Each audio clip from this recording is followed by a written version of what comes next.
तपाईले यो काँसी उदाको हो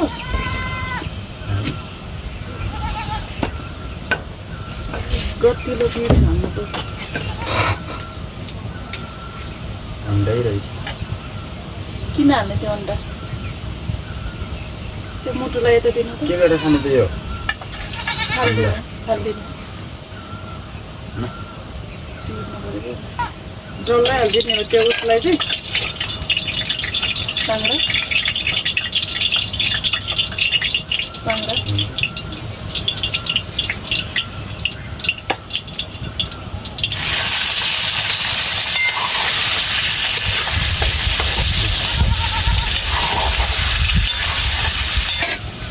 हामी त गाउँले परियो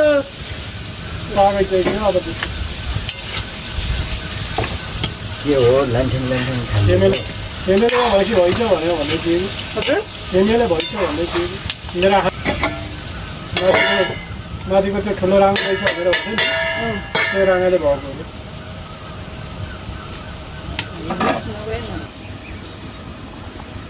750 रुपियाँ परेछ है बा मासु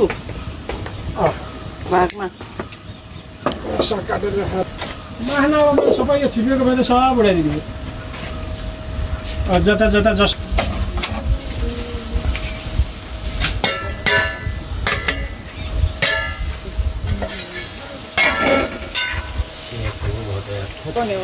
शनिबार आइसक्यो मासु खानु मन लाग्यो होला नि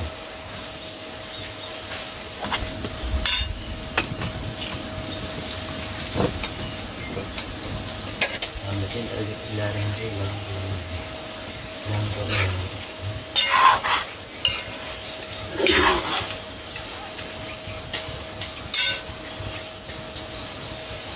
किन हाल्ने हाल्दै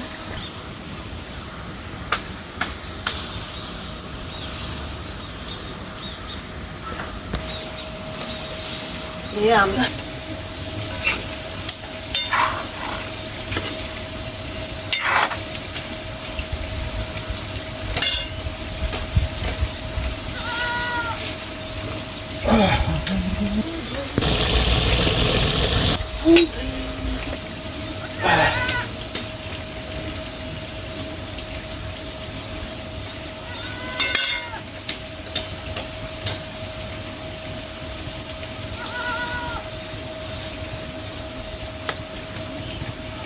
किलो ल्याएको भनेको पाडिदिने भने